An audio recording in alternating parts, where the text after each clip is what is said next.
Yes, hello friends, कैसे हैं आप लोग?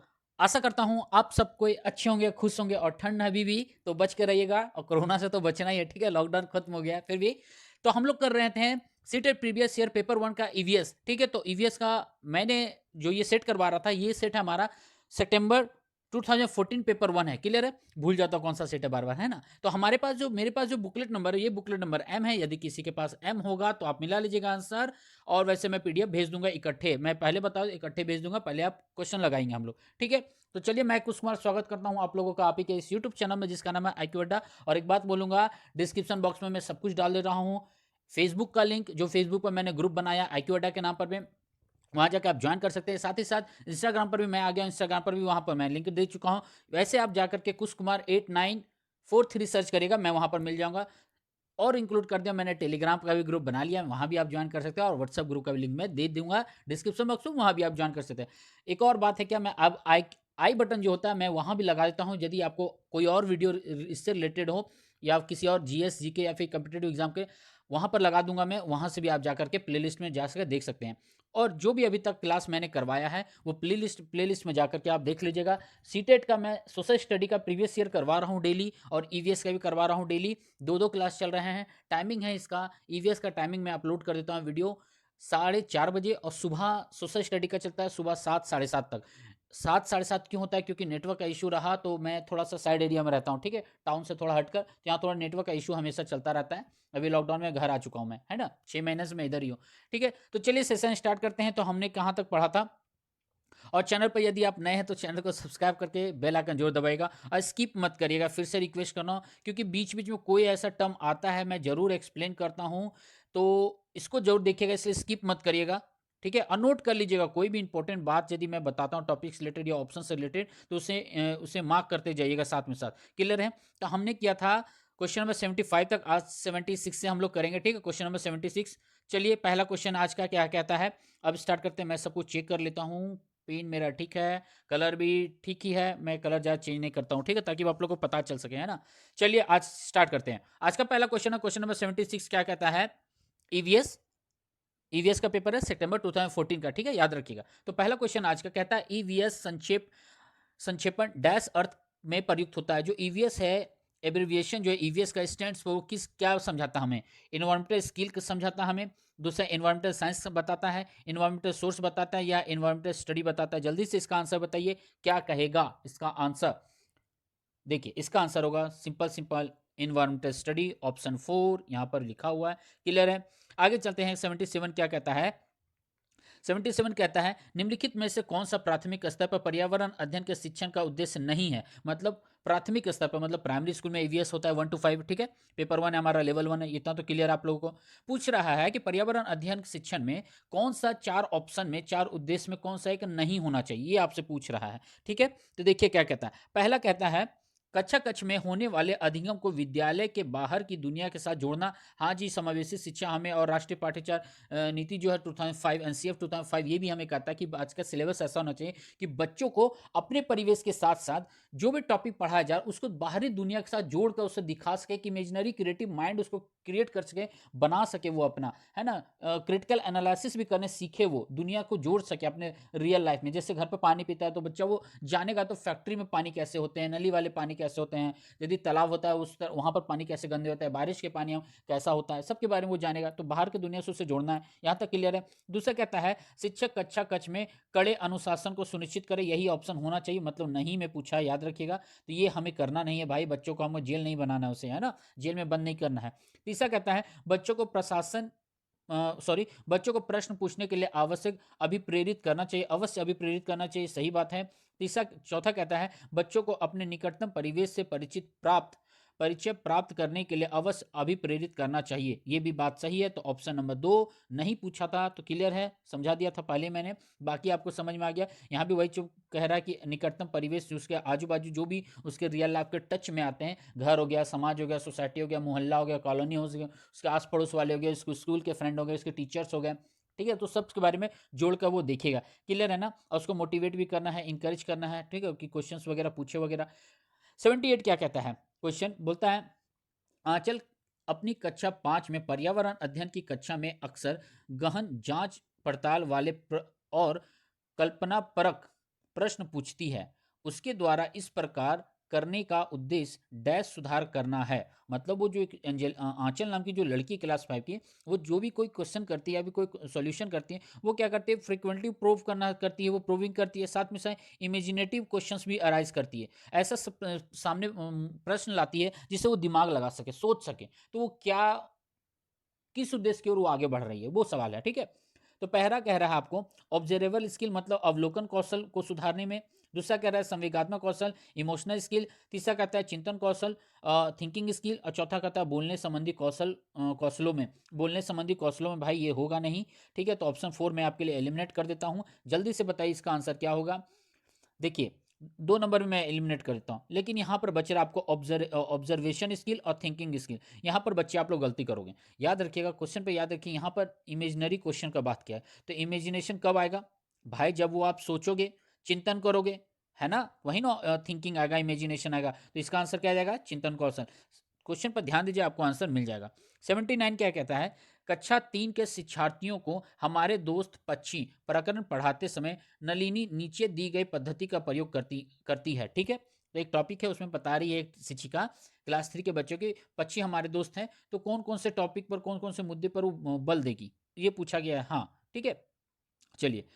पहला कहता है, क नंबर है पक्षियों पर आधारित वृत्त चित्र दिखाना। दूसरा कहता है विभिन्न पक्षियों की तस्वीर वाले चार्ट का प्रयोग करना और संक्षेप में उसका वर्णन करना। तीसरा कहता है शिक्षार्थियों को नजदीक के पार्क ले जाना और उसे पक्षियों को ध्यान से देखने के लिए कहना।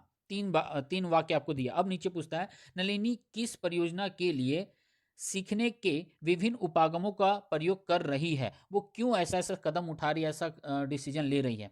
4 ऑप्शन है। पहला क्या कहता है ऑप्शन? कहता है अपनी पाठ्य योजना का पालन करना चाह रही है। दूसरा कहता है बहुबुद्धि वाले शिक्षार्थियों की विभिन्न आवश्यकताओं को पूरा कर रही है। तीसरा कहता है दूसरे शिक्षकों और अभिभावकों को प्रभावित करना। अरे भाई साहब, इसे दूर भगाएं, प्रभावित नहीं करना है हमें। चौथा कहता है शिक्षार्थियों को तर्क शक्ति का विकास करना। मेरे स्क्रीन में क्या लग गया? ठीक है, चलिए ऑप्शन बताइए, इसका आंसर क्या जाएगा। देखिए, वो अलग अलग चीज़ों पर बल दे रही है। से क्या बोलते हैं, चार्ट पेपर भी दिखा रही है, तस्वीर भी वो दिखा रही है, फिर ब्लैक बोर्ड पर का यूज भी करेगी वो, ठीक है, आधारित चित्र दिखाएगी वो। प्लस क्या बाजू वाले जो नज़दीक में उसके नियर, स्कूल के नियर जो पार्क वगैरह, वहाँ ले जाके व्यवहारिक रूबरू करवाएगी पक्षियों के बारे में, है ना। तो क्या करना चाहिए, ऑप्शन 2 सही जा रहा है इसका। क्यों क्या करिए, अलग अलग बुद्धि, आपको पता है इंडिविजुअल डिफरेंसेस है बच्चों में, तो उन लोगों की, हर एक लोगों की आवश्यकताओं को पूरा करने पर वो बल दे रही है, हर एक बच्चे पर वो फोकस कर रही है। Meet different requirements of learners having multiple intelligence, है ना, अलग अलग इंटेलिजेंस, अलग अलग बुद्धि से वो लोग अलग अलग सर्वेक्षण के तरीके से सर्वेक्षण करेंगे वो लोग, बच्चे लोग, है ना। 80 क्या कहता है? कहता है खेल जो हम खेलते हैं प्रकरण में शिक्षण में शिक्षार्थियों की अधिकतम भागीदारिता के लिए निम्न में से कौन सी शिक्षण युक्ति अधिक प्रभावी होगी। मतलब हम खेलते हैं, एक टॉपिक है, ठीक है, यहाँ भी एक कंटेंट है, इसको बढ़ाना है, तो उसमें बच्चे ज़्यादा से ज़्यादा भागीदारी सुनिश्चित करेगा, तो कैसे करेगा। 4 वाक्य हैं यहाँ पर। पहला वाक्य कहता है आपको शिक्षार्थियों को खेल के मैदान में ले जाना और उन्हें अलग अलग दिनों में अलग अलग खेल खिलाना, मतलब खेल खिलाना। दूसरा कहता है विभिन्न खेलों के खेल कार्ड बनाना और उन्हें शिक्षार्थियों को दिखाना। तीसरा कहता है शिक्षार्थियों को भीतर और बाहर खेले जाने वाले विभिन्न खेलों के नाम याद कराने के लिए कहना। नेगेटिव ने ना पूछा है सवाल, नहीं नेगेटिव नहीं पूछा, तो इसलिए इसे कैंसिल करेंगे, हम पहले ही एलिमिनेट करेंगे। नहीं तो आज नहीं में पूछता तो यही आंसर होता, ठीक है। सबसे पहले मैंने ये एलिमिनेट किया। चौथा और लास्ट कहता है यहाँ पर शिक्षार्थियों को टेलीविजन पर खेल संबंधी कार्यक्रम को देखने और उस पर आधारित समान परियोजना कार्य करने बनाने के लिए कहना। जल्दी से इसका आंसर बताइए, क्या होगा इसका आंसर। हाँ देखिए, अब इसका आंसर मैं यदि छाटूं तो मेरे हिसाब से क्या होगा, ऑप्शन नंबर 1, पूछिए क्यों। देखिए, यदि वो एक टीचर बच्चों को खेल के मतलब खेल के बारे में यदि उसको व्यवहारिक रूप से समझाना चाहती है कि हम जो खेलते हैं जीवन में, हम जो डेली खेलते हैं उसके बारे में, वो क्या करेगी, थोड़ा थोड़ा अलग अलग गेम डेली यदि वो करवाती है, सपोज दैट, मान लीजिए वो छोटे बच्चे हैं ना, प्राइमरी में उसको गेम करवाएगा, तो क्या करेगा, पहला वो गेम के बारे में जानेगा। दूसरा, वो मैदान में जाकर के खुद के शारीरिक एक्टिविटी भी कर लेगा, वो अपना हेल्थ भी उसका ठीक रहेगा। तीसरा, वो क्या करेगा, फ्रेंडशिप बढ़ेगा, उनका बॉन्डिंग बढ़ेगा आपसी दोस्तों के साथ उनका, ठीक है, समावेशी शिक्षा को बल मिलेगा वहाँ पर। एक और ऑप्शन क्या आ जाएगा, वो चीज़ों को अच्छी तरह से एक्सप्लेन करना सीखेंगे, जानेंगे कि हाँ खेल के नियम ऐसे होते हैं, इस खेल के नियम ये है, उस खेल के नियम वो है, उस खेल के नियम है, इस खेल में शारीरिक एक्टिविटी, इस खेल में हमारे ज्ञान इंद्रियों का प्रयोग होता है, फलाने गेम में ये पार्टिसिपेट कर सकते हैं, इस गेम में इतने प्लेयर होते हैं, इसके रूल्स ऐसे होते हैं। तो मैदान में यदि हम फील्ड में एरेना में चले जाएं तो अच्छा नॉलेज हमें होता है, व्यवहारिक ज्ञान हमें मिलता है, तो इसलिए ऑप्शन एक सही जाएगा। आगे चलते हैं। 81 क्या कहता है? 81 कहता है निम्न में से कौन सा पर्यावरण की कक्षा में रूपात्मक आकलन का समुचित कार्य नहीं है। अब यह नोट का पूछा है, नहीं बताना है, चार ऑप्शन है। कहता है पाठ में दी गई महत्वपूर्ण शब्दावली की परिभाषा की व्याख्या करना। आंसर यही है भाई, सीधा मिल गया, क्योंकि हमें परिभाषा पर बल नहीं देना है। क्लियर है, ऐसे पढ़ लेते हैं हम लोग। दूसरा कहता है दिए गए प्रयोगात्मक क्रियाकलापों को पूरा करना और अपने अवलोकन को दर्ज करना। ठीक है। तीसरा कहता है दिए गए प्रयोगात्मक प्रारूप के चिन्हांकन वाले आरेख बनाना, ये भी ठीक है। और जल प्रदूषण की हानि के बारे में चर्चा करना, ये भी ठीक है। लेकिन हम नहीं का पूछा तो हम परिभाषा वगैरह व्याख्या वगैरह नहीं करेंगे, बात बाकी ठीक है। समावेशी शिक्षा और एनसीएफ कहता है हमें रटाने और परिभाषा पर बल नहीं देना है। क्लियर है। 82 क्या कहता है? कहता है यहाँ पर जीव जंतुओं पर आधारित पाठ को पढ़ाने के बाद शीतल कक्षा 4 के शिक्षार्थियों के लिए चिड़ियाघर के भ्रमण का आयोजन करती है। यह डैश में मतलब खाली स्थान में शिक्षार्थियों की मदद करेगा। मैं डैश बोलता हूँ बीच में, ना वो डैश मत समझिएगा, है ना।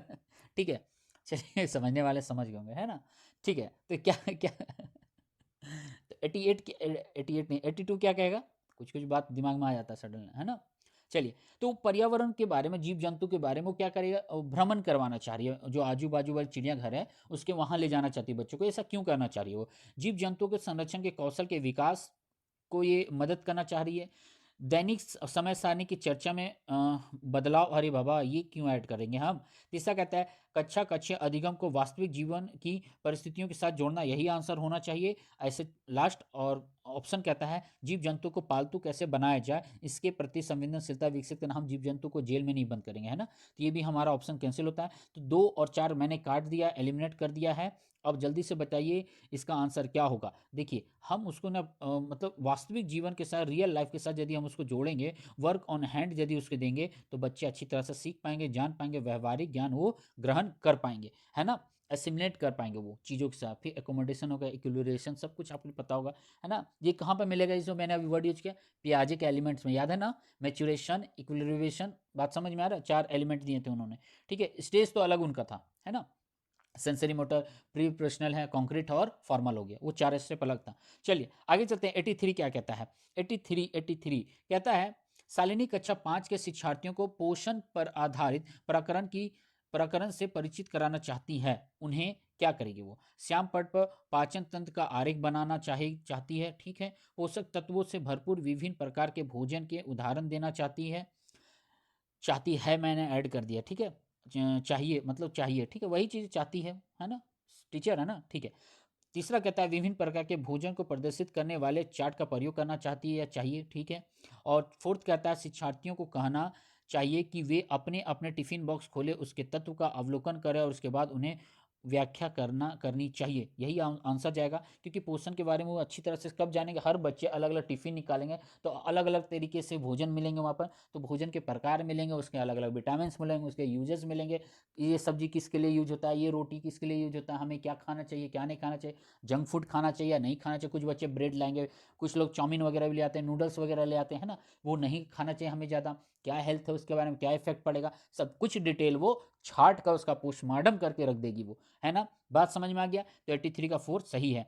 आगे चलते हैं, क्वेश्चन बड़ा बड़ा है ना। 84 क्या कहता है? कहता है रश्मि को यह सिखाया जाता है कि वह प्रश्न पत्र बनाते समय निम्न चरणों या चरणों का अनुपालन करें, ठीक है। कौन कौन से स्टेप को फॉलो करेगी? अरेंज करना हमें, जो कि हमारा क्रम में नहीं दिया हुआ है, हमें क्रम में लाना है। तो सबसे पहले कौन सा होगा? प्रश्न लिखना, रूपरेखा या डिजाइन तैयार करना, प्रश्न पत्र का संपादन करना या ब्लूप्रिंट तैयार करना। जल्दी से बताइए। देखिए सबसे पहले वो ना रूपरेखा तैयार करेगी वो, है ना। सबसे पहले रूपरेखा हम तैयार करते हैं कोई भी कार्य करने से पहले। तो ऑप्शन 2 सबसे पहले कहाँ है? 2 नंबर में मिल गया हमें। 2 का यहाँ भी 2, यहाँ भी 2 और यहाँ भी 2। क्लियर है? तो आंसर हमारा 2 हो जाएगा। बाद बाकी आप इसे देख लीजिएगा।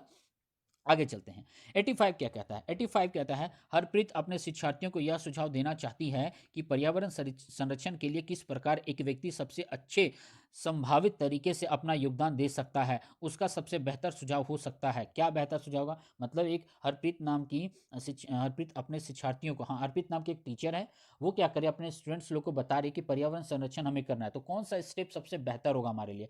4 ऑप्शन है। कहता है यहाँ पर आने जाने के लिए सार्वजनिक साधनों का प्रयोग करना। दूसरा कहता है कार, स्कूटर आदि जैसे व्यक्तिगत वाहन ना रखें। अरे भाई, ऐसा नहीं करना है ना, हमें भी वो व्हीकल्स रखने हैं, ज़रूरत पर तो हमें भी यूज करना होता है ना, ठीक है। तीसरा कहता है घर से बाहर अक्सर आने जाने से बचना। हो काम रहेगा तो आदमी क्या करेगा, नहीं जाएगा क्या? मन करेगा तो बंद रह जाए, नहीं ना। फोर्थ कहता है अपने व्यक्तिगत वाहन के इंजन की नियमित जांच करना। 2 मैंने एलिमिनेट कर दिया, बाकी 2 आपके लिए मैंने छोड़ दिया है। कौन सा छोड़ दिया हमने? 1 और 4 आपके लिए छोड़ दिया। आंसर बताइए इसका क्या होगा? हो गया डन? देखिए इसका आंसर मैं बताता हूँ, ये कंफ्यूज करने वाला है।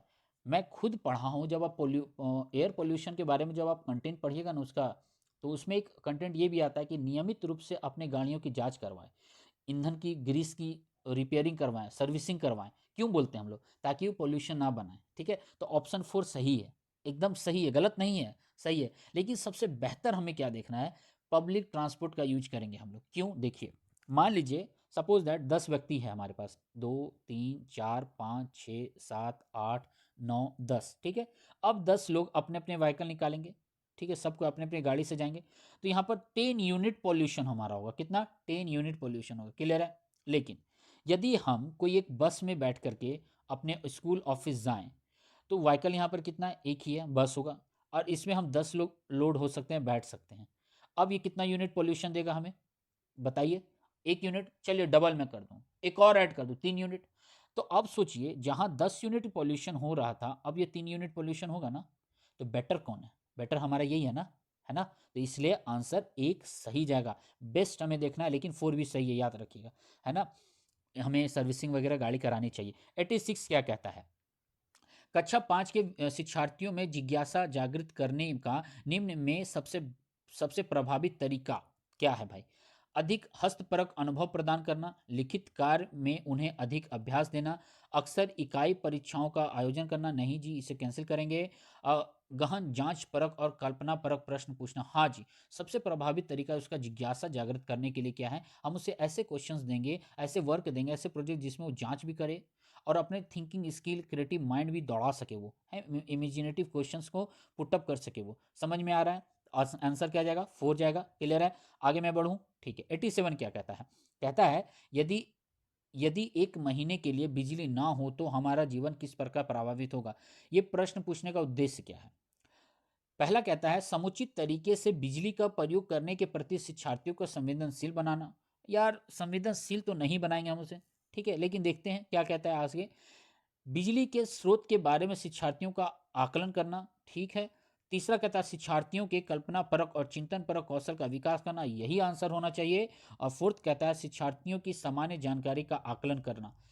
क्या होगा ऐसे? आप अपने पॉइंट ऑफ व्यू से बताइए, मेरे पर मत जाइए अभी। चलिए आंसर बताइए क्या होगा। देखिए, यदि एक एक महीने बिजली नहीं रहे तो क्या होगा हमारा जीवन? तो ये क्या करेंगे, बच्चे सोचना शुरू करेंगे, अपने अपने क्या बोलते हैं, विचार देना शुरू करेंगे। मैम हम गांव में चले जाएंगे, मैम हमारे सामने प्राचीन भारतीय इतिहास नजर आने लगा, हम फिर से सूर्य की रोशनी पर जिंदगी काटना शुरू करेंगे, हम ये करेंगे, फ़ोन भूल जाएंगे, हम फिर से चिट्ठी पर आ जाएंगे, है ना, फिर से अखबारों पर बल देंगे, ऑनलाइन पढ़ना छोड़े पीडीएफ भूल जाएंगे हम लोग, है ना, कंप्यूटर भूल जाएंगे हम लोग, सब अपने अपने राय देना शुरू करेंगे। तो ये क्या करेंगे, अपना चिंतन कौशल को बढ़ाएंगे। बात समझ में आ गया ना? ठीक है, ज़्यादा नहीं ना समझाना पड़ेगा मुझे। चलिए, आप लोग हमसे अच्छे हैं, है ना, गुड है आप लोग। चलिए आगे बढ़ते हैं। 88 कहता है कक्षा 5 की पर्यावरण अध्ययन की पाठ्य पुस्तक के एक पाठ में सर्वेक्षण और लेखन पर एक भाग का मुख्य उद्देश्य क्या है? कहता है शिक्षार्थियों की सामान्य जानकारी का आकलन करना। दूसरा कहता है शिक्षार्थियों को अवसर उपलब्ध कराना कि वे चीज़ों को खोजे और सीखे। तीसरा कहता है विषय की आधारभूत अवधारणाओं को सीखने में शिक्षार्थियों की मदद करना। और चौथा कहता है शिक्षार्थियों के व्यवहारिक कौशल में सुधार करना। जल्दी से इसका आंसर बताइए क्या होगा। मैं 1 सेकेंड होल्ड करता हूँ थोड़ा सा यहाँ पर मैं, ठीक है। मैं इसे हटा दूँ सामने से, है ना, मेरे सामने नाच रहा है ना, सामने रहेगा ना तो दिमाग में रखा। हाँ चलिए, हाँ अब बताइए। इसका आंसर क्या होगा? क्या था क्वेश्चन? कक्षा 5 के पर्यावरण अध्ययन की पाठ्य पुस्तक के एक पार्ट में सर्वेक्षण लेखन, हाँ, सर्वेक्षण लेखन के बारे में बात करना है। तो हम क्या करें, उससे क्या करें, अवसर देंगे, उससे अपॉर्चुनिटी की बात करते हैं हम लोग, उससे मौके देंगे बच्चों को कि वो भी बाहर की दुनिया को अपने जीवन के साथ जोड़ सके, समझ सके, व्यवहारिक ज्ञान, मतलब क्या बोलते हैं उसे, मूर्त से अमूर्त की ओर बढ़ सके वो, है ना? क्लियर है? समझ गए? आगे मैं बढ़ता हूँ। 89 क्या कहता है? 89 काफ़ी बड़ा लग रहा है क्वेश्चन, ठीक है, देख लेते हैं। स्किप कर दूँ? नहीं करूँगा। क्यों करूँ? देखिए, कहता है वृक्ष संरक्षण की अवधारणा के बारे में शिक्षार्थियों को संवेदनशील बनाने के लिए गुंजन निम्नलिखित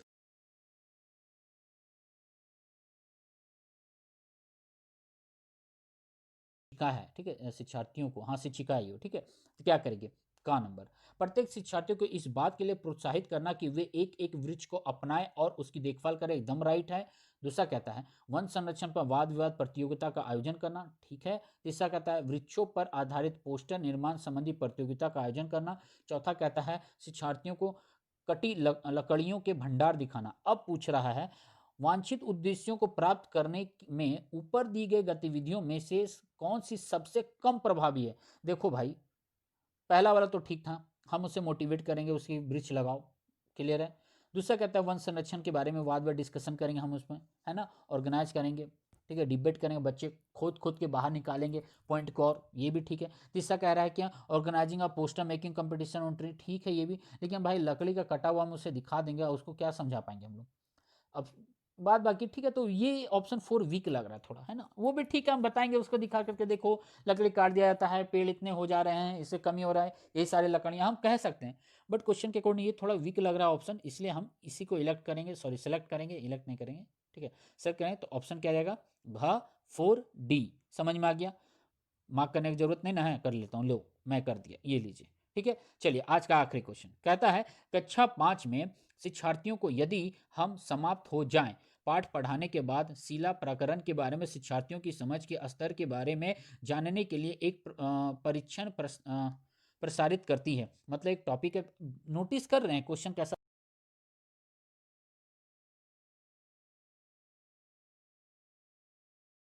का क्या बिहेवियर आएगा। ध्यान से देखिए, पूरा क्लास इन्वायरमेंट और बाहर की दुनिया से पूरा जोड़ करके प्रश्न को दिया गया है, ठीक है। तो यहाँ पे उसी तरह पूछा गया कि यदि हम समाप्त हो जाए तो उस पर एक डिस्कशन होना है। तो आगे कह रहा है उससे यह जानकर आश्चर्य होता है कि एक बड़ी संख्या में शिक्षार्थी संबंधित अवधारणा को नहीं समझ पाए। तो उसका कारण बता रहा है, उसका कारण बता रहा है कि ये जो शिक्षिका ने टॉपिक पढ़ाया है बहुत लोग समझ नहीं पाए, उसका कारण क्या है? पहला ऑप्शन कहता है she did not use the correct methodology to teach the topic. दूसरा कहता है हिंदी पढ़ना है मुझे, हिंदी हिंदी हिंदी हिंदी। कहता है जो शिक्षार्थियों की संज्ञानात्मक स्तर अच्छा नहीं था। ऐसा नहीं है भाई कि कॉग्निटिव लेवल स्टूडेंट का गुड नहीं है, खराब है। The cognitive level of students was not good, ऐसा हम कह नहीं सकते हैं भाई, है ना। तीसरा कहता है यह प्रकलन पाठ्य पुस्तक में शामिल किए जाने योग्य नहीं है, भाई ऐसा है ही नहीं। The topic was not suitable for inclusion in the text book, ऐसा भी नहीं है हमारा। चौथा कहता है शिक्षार्थियों को यह प्रकरण रोचक नहीं लगा, ये भी कोई बात नहीं कि इंटरेस्टिंग नहीं लगा। आंसर क्या है? वो कोई ऐसा मेथड अप्लाई नहीं की कि बच्चे उसको सही तरीके से ग्रहण कर सकें। तो उसका मेथड शायद वो सही नहीं था, क्योंकि मैक्सिमम नंबर ऑफ स्टूडेंट उसको गेन नहीं कर पाए, समझ नहीं पाए। इसलिए इसका आंसर क्या जाएगा? 4 जाएगा, सॉरी 1 जाएगा, ठीक है। क्लियर है? समझ में आ गया? वीडियो जरूर पसंद आया होगा, इतना मैं गारंटी दे रहा हूं। और पसंद आए तो लाइक शेयर कमेंट जरूर करिएगा, और सब्सक्राइब करके बेल आइकन जरूर दबाएगा। टन सन अब बजना चाहिए, साउंड आपके कान में आना चाहिए, ऐसा बेल आइकन दबाइए, ठीक है। और जरूर से जरूर शेयर करिए, आप लोग के लिए मेहनत कर रहा हूँ। 15 20 16 दिनों के बाद एग्जाम है, दिल से लगे लगिए, मैं भी साथ दे रहा हूँ और आप भी साथ दीजिए, ठीक है। और सब्सक्राइब,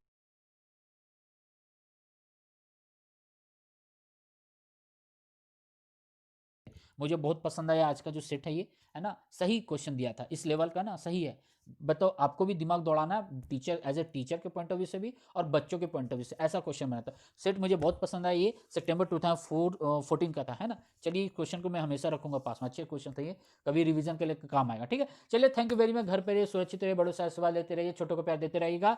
राम राम, सबको सलाम, थैंक यू वेरी मच। अच्छा सलाम अभी मैं कर रहा हूँ, है ना, चलिए कोई बात नहीं, okay thank you, bye, take care, अच्छे से रहिएगा, और प्लीज़ जरूर शेयर करिएगा, ठीक है। इसे दबा कर शेयर करिए, उन लोगों तक पहुँचाएं जिससे आज खास जरूरत है, ठीक है। चलिए थैंक यू वेरी मच।